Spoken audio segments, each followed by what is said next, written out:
and welcome to Let's Talk Spoop.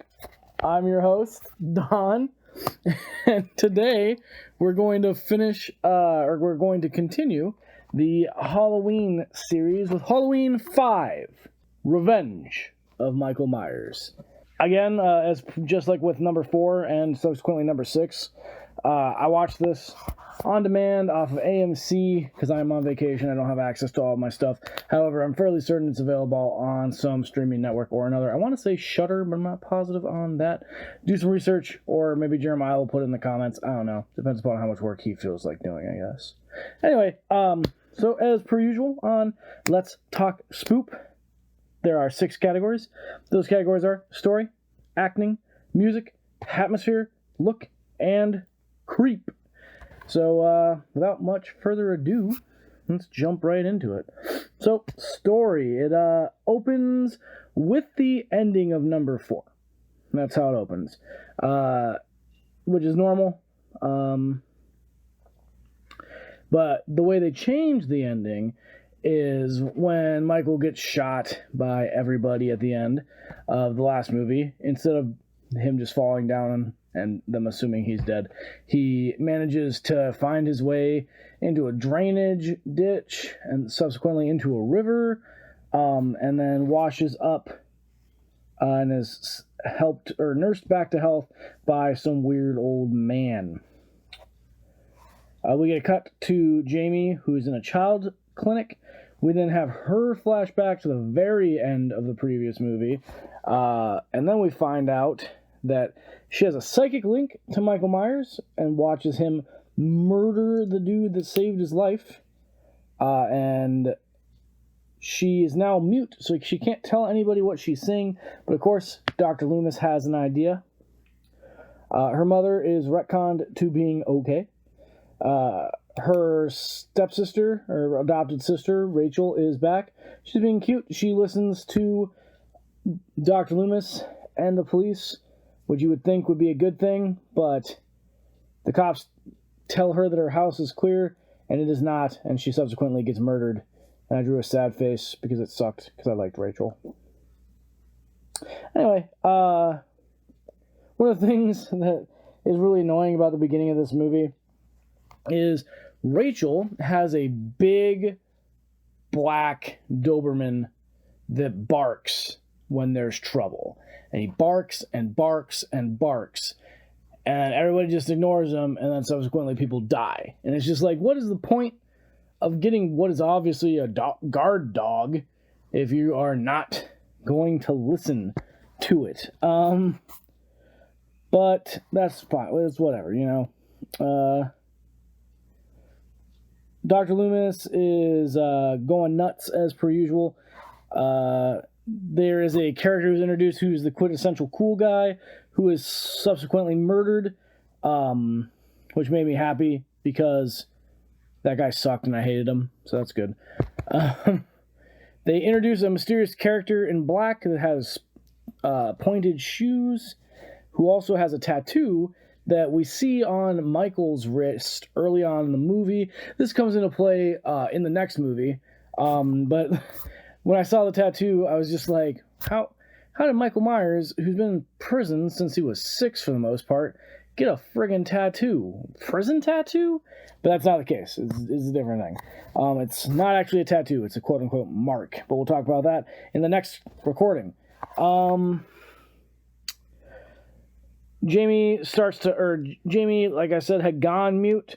Then she starts talking, and she tries to save Tina, who is a friend of Rachel's, who just flat out ignores her, which is the stupidest thing, because, like, when you think about it, right, like, if that's just, it's just dumb.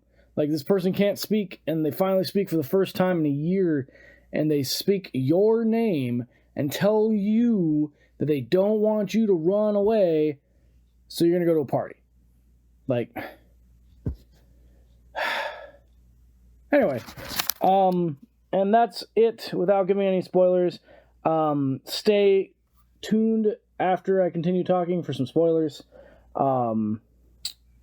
But once you finish this whole movie, it is very clear that even though I enjoyed this movie, I thought they did a lot of cool stuff with it. It's very clearly a filler. It's a step between the ending of 4 and what they end up doing with 6. And it's very clear from watching it. So I gave it a 2 out of 5 for a story. Acting. Billy, who's a little boy that they introduced in it, who has a crush on Jamie, is probably the worst child actor I've ever seen in my entire life. He is horrible. Absolutely horrible. 2.5 on acting. Music. So I thought they did some cool stuff with the music. The opening credits starts out kind of slow and dramatic, and then it builds into the classic Halloween theme, which I thought was really cool. The cops who lie to Rachel about her house being clear get their own like bumbling theme when they're talking.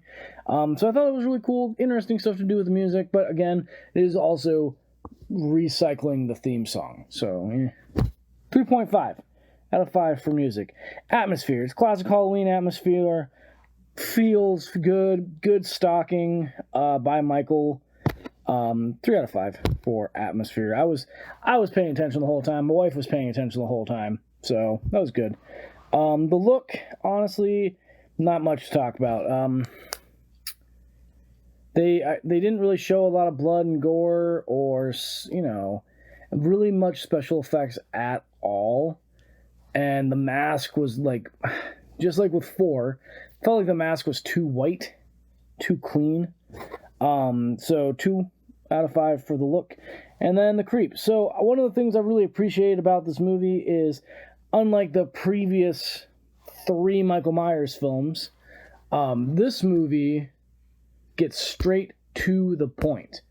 There's not this like slow build up to Michael Myers killing people or killing a couple people in the background and then him starting to kill people on screen. It is boom. Michael Myers is a killing. I like that. So I gave it a 3 for the creepiness factor. So all told, we tally up our scores, divide by 6 because that's how math works. 2.6 out of 5 skulls for Halloween 5, The Revenge of Michael Myers. And now, spoilers. So, the movie ends with Michael getting arrested, this time actually getting arrested, people not assuming he's dead. But he gets arrested, and he's in jail, and then Jamie leaves, and then the mysterious stranger that we saw enters the building, kills everybody, burns the building down.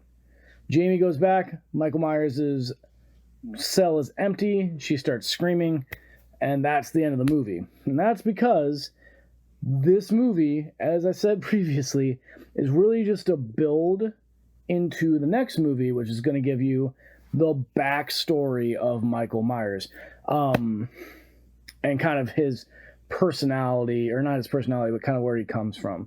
One of the cool things about the ending of this movie as well that I really enjoyed is this movie humanizes Michael a little bit more, because again, we'll get into it in the next movie. When you find out why he's killing people, it kind of makes a little bit more sense. But there's a scene where Jamie essentially accepts that he's going to kill her, and she asks to see his face. She calls him Uncle and asks to see his face, and he takes his mask off, and they do a close-up on his face, and he's actually crying. So he's the stone-cold killer, going through murdering people, but he's got tears in his eyes. So just kind of an interesting scene that I enjoyed.